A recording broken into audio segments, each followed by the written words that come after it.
Hey guys, it's Chelsa Messenger with Picks and Parlays. We're talking football. Don't forget to like and subscribe and hit the bell if you want notifications every time we post a new video. Broncos and Jets on Thursday Night Football. What a matchup. The Broncos are 0-3 on the season, but 2-1 against the spread. The Jets are 0-3 against the number and straight up. Like I said, what a matchup. Nick from the Insider's Room is here to talk this Thursday night football game. Nick, what's the play? Well, I mean, Broncos and Jets, a couple of train wrecks here, obviously. As you mentioned, they're 0-3 straight up. The Jets are 0-3 against the spread. The Broncos are 2-1 against the spread. But hey, Chelsea, you know what? It was only 3 months ago where we would have just been dying for a game like this on Thursday night. So I'm going to make the most of it. I'm ready to find the value in this game.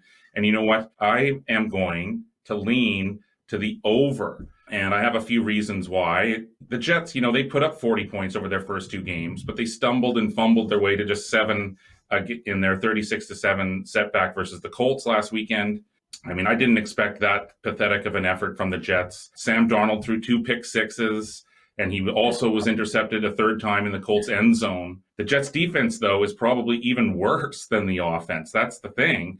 New York enters having been outscored 94-37 so far. Now, on the other side of the field, the Broncos, they lost 28-10 at home to the Bucs, and I actually, with you last week on this show, I gave out Tampa as a play. And Brady, it was his best game of the year easily. He finished with 297 yards and 3 touchdowns. So this Denver defense is also really suspect coming in my opinion. Now, the Broncos, quarterback Jeff Driscoll, he had 176 yards and 1 touchdown and an interception. And then he got replaced by Brett Rippon in the fourth quarter. And Rippon was pretty efficient. He actually went 8 of 9 for 53 yards and an interception. Now, whether it's Driscoll or Rippon or anyone else starting for Denver, they obviously catch a big break here facing this terrible Jets secondary. So yes, these teams are awful. And yes, these offenses are awful. But these defenses are even worse. And when you throw in the motivation factor for each side to finally get into the win column and to do that on a national stage, I think that this really low number is indeed just too low. And so that's my strongest play for the total on Thursday night. I'm going to suggest a play on the over. Yeah, I like that, especially because the number is 40. That's extremely low. You can get a couple pick sixes to put it over the total. But where I'm heading on this one is the Broncos, just because how do you back the Jets? Sam Darnold has looked atrocious. The offensive line does not look good. Le'Veon Bell's out.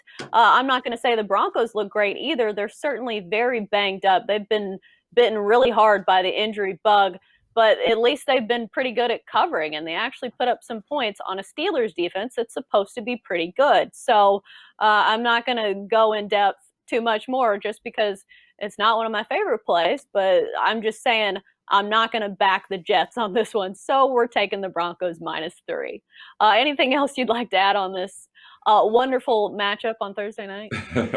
I would tend to agree with you as well. Denver here as well, so I would lean with you to Denver as well. And yeah, as I say, I think they're going to open up the playbook. I expect a wide open affair, and yeah, I think that this total is going to fly over sooner rather than later. Yeah, it's always nice when you hit the over in like the third quarter and you can just relax. That's Gotta going to do love it that. for our football talk here on Picks and Parlays. Good stuff from Nick from the Insider's Room. Nick, thanks for joining us.